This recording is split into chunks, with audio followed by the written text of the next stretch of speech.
Ladies and gentlemen, welcome to another edition of Let's Taste with the Intrepid Wino. My name is James Scaresbrook. As you can see, this is another edition I'm filming from the new home of Let's Taste. Still yet to set up the home studio, but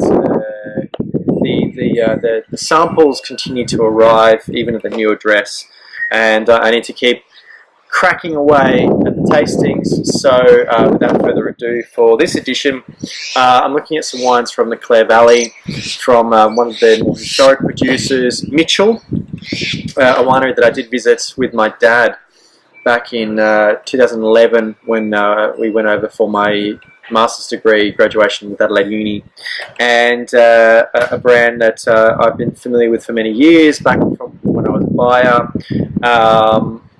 Undoubtedly the premier variety, particularly as far as white wines goes, is Riesling, and Mitchell has long been considered one of the best producers of Riesling. So I'm really excited to be able to look at the current release Riesling, which is 2017 vintage, and they've also sent me a museum release, or a wine from their museum, which I'm really honoured to be able to look at an aged Riesling, because Riesling is one of those varieties, particularly from good regions like the Clare Valley, with time really does evolve and change into completely different type of wine. So if you have the patience, the rewards can be bountiful. So the current release, 2017 Clare Valley Riesling, is $24 Australian. So let's have a look at what she has to offer. It's a Watervale, specifically Watervale Riesling. Watervale is a sub-region of the Clare Valley, and of course, bottled in the classic Riesling bottle. So right off the bat, lovely pale yellowy green, very bright, really classic Riesling colour. Quite aromatic, very textbook fruit aromas, some stone fruit, some citrus, just a little bit of a sort of slightly creamy, nutty character as well. Very inviting, quite floral as well. Really, absolutely textbook Riesling aromatics. Let's see what it looks like on the palate. Let's taste.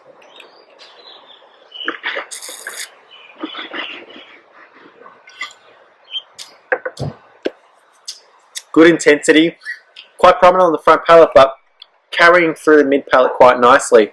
There's a little bit of texture here, which is good to see from Riesling, Clare Valley. Obviously, has the potential to produce some character from Riesling.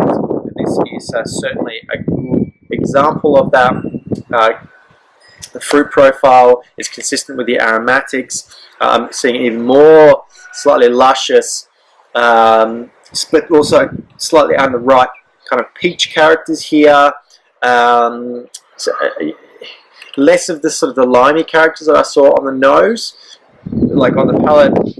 Really lovely prominent peach characters. There's good ripeness here, good depth, good length as well. This is a really outstanding Riesling, and even at $24, you wouldn't be disappointed if you put this down for maybe even 10 years. Juicy but fresh, good acidity, nicely balanced, not overwhelming but still exuberant. Very solid, promising, delicious now, with also an opportunity to sell it. So speaking of which, I'm now going to look at the same wine, but from a 2005 vintage. So this is in fact a 12-13-year-old wine we are now looking at. Probably would have been in the early days of screw caps, maybe a solid 5 to 10 years into it.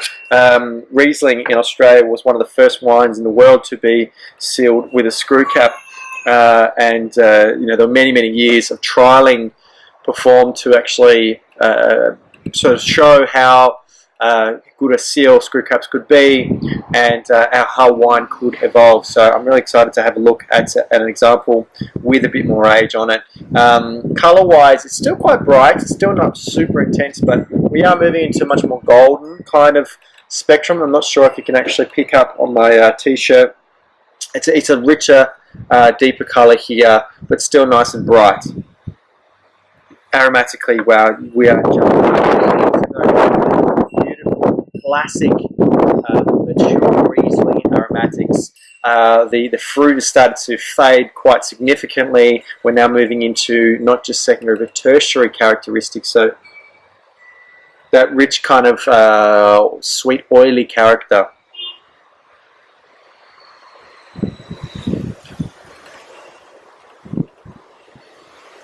More of a nuttiness, even like a green almond character. Super inviting. I'm really excited to see what this has on the palate, so let's taste.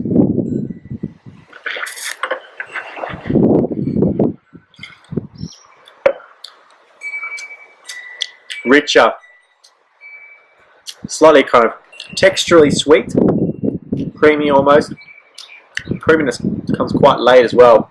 It really builds up on the palate, and that creaminess just sort of kind of, you know, heads up on the palate amazingly. There is a sort of undertone of a salty caramel character.